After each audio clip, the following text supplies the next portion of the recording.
Bonjour, bienvenue dans la série sur l'énergie du bit. Donc nous avons vu la relation d'incertitude delta x fois delta p est supérieur ou égal à h bar. Que nous dit cette relation? Elle dit qu'il est impossible de connaître simultanément, assistons bien sur ce terme parce qu'il y a parfois des erreurs, il s'agit bien d'une connaissance simultanée à un moment donné, la position et l'impulsion ou la vitesse d'une particule, d'un objet plus gros, avec une précision arbitraire. Le produit des incertitudes étant toujours supérieur ou égal à la constante de Planck divisée par 2π. Si delta x est très petit, une position précise, alors delta p est très grand, la vitesse est imprécise.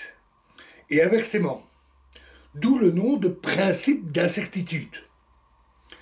Rappelons que la constante de Planck est extrêmement petite.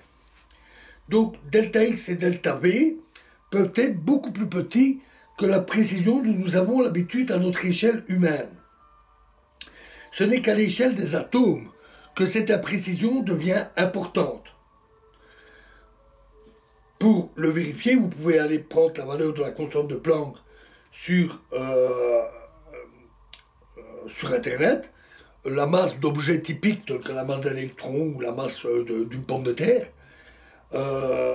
prendre différentes valeurs, différentes tailles, la taille d'une chaise, la taille d'un atome, et vérifier ce que ça donne pour les valeurs que l'on prend selon l'incertitude, l'incertitude sur la taille d'un atome, l'incertitude sur la taille d'une chaise, pour la masse d'un électron, la masse d'un atome ou la masse d'une pomme de terre, et vérifier ce que ça donne sur l'incertitude sur la vitesse, par exemple.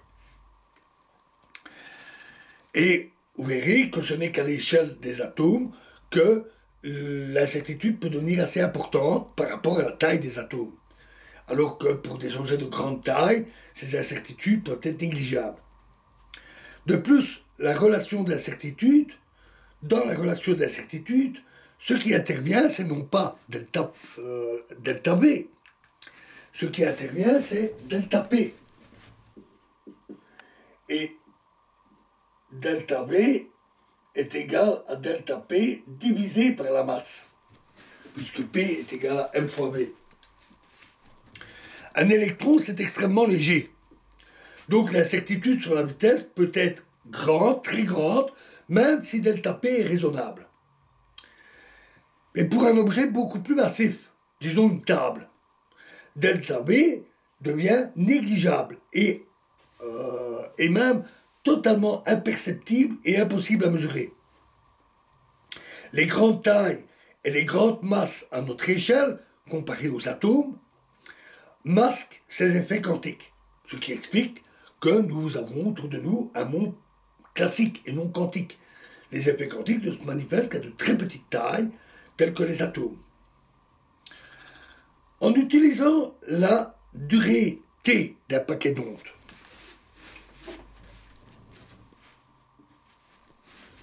la durée que prend un paquet d'ondes lorsqu'il passe, c'est-à-dire sa longueur divisée par sa vitesse. Et l'incertitude sur la fréquence, plutôt que la longueur d'onde, alors quelques calculs simples montrent que l'on a que delta t, en fait t, c'est le même, fois delta E est supérieur ou égal à h bar, où E est ici l'énergie de la particule, ou d'un système quelconque. Donc si un processus est extrêmement rapide, extrêmement court, son énergie peut devenir imprécise, un effet qui peut être parfois important en physique quantique, à l'échelle des atomes à nouveau. Mais cette incertitude dont nous parlons depuis un moment découle-t-elle d'une ignorance de la position exacte de la particule, ou bien s'agit-il d'une indétermination réelle de sa position? Nous avons parlé de connaître les positions, mais la manière dont nous avons déduit le principe d'incertitude ne fait pas appel à une quelconque connaissance. Notons que dans les processus, réalité, il n'y a pas besoin de savoir si la particule a une position précise ou non pour que cela ait une influence physique. Par exemple, l'existence des interférences. Il ne s'agit donc pas d'ignorance, mais d'une réelle indétermination.